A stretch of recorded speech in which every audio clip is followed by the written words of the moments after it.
A once valuable resource for Black travelers is now the subject of an exhibit in Washington, D.C. NewsHour Communities correspondent Gabrielle Hayes has the story, part of our ongoing series, Race Matters. Those were all in the Green Book. The Negro Motorist Green Book, a guide for African Americans first published in 1936, was a valued resource at a time when travel held the promise of adventure, but was also perilous. It is now the subject of an exhibit here at the Martin Luther King Jr. Memorial Library in Washington, D.C. Candace Taylor, who wrote Overground Railroad, the Green Book and the Roots of Black Travel in America, helped pull the exhibit together with the Smithsonian Institution Traveling Exhibition Service and the D.C. Public Library System. The exhibit tells the history of the guide, named after its creators, Victor Hugo Green and his wife, Alma. We wanted to show people who were living their best lives in spite of what was happening around them. It served as a catalog of hotels, restaurants, and other businesses that would serve Black people when racial segregation was legal. It was published annually until 1967. At the exhibit center, a compass. It helps kind of orient you in this place because, again, it wasn't just the South that had racism. Jim Crow had no borders. Sundown towns, communities that excluded non-white residents by law, intimidation, or violence after dark, were especially dangerous.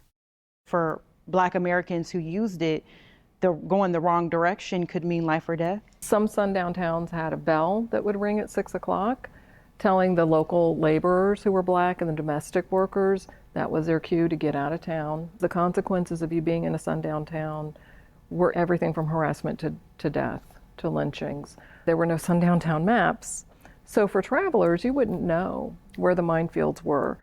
Taylor, a photographer and cultural documentarian, spent years researching sites in the guide, driving more than 110,000 miles and photographing nearly 300 sites in 48 states. This guide was a license to leave. It was a way for people to find sanctuary and safety on the road. Some of what she found surprised her, including hundreds of women-owned businesses, from hair salons to boarding houses.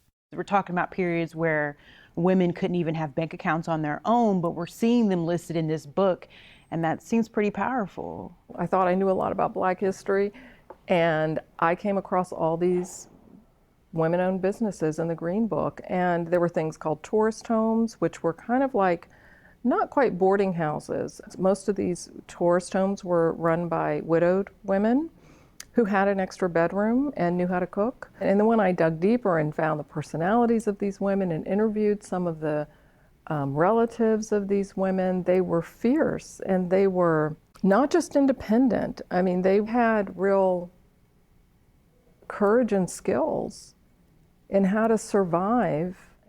Through her research, Taylor found some family history, remembered by her stepfather, Ron Burford. But yeah, now we're in front of Ron's quote and a chauffeur's hat here. And he says everybody had one and you always kept it in the car. It was safer to claim to be working for a white family than to be driving your own family anywhere. You know, when the sheriff was walking towards to the passenger door, his father turned around and said, shh, he's like, don't say anything. And the sheriff, you know, says, you know, where are you going? Whose car is this? And who are these people with you? And his father said, this is my employer's car. He looked at his wife and pretended he didn't know her and said, this is the maid, and that's her son in the back, and I'm driving them home. And the police officer said, you know, well, where's your hat? His father said, it's hanging in the back, officer. And Ron looked, and there was a chauffeur's hat hanging there, and it had always been there. Sharing his stories brought them closer.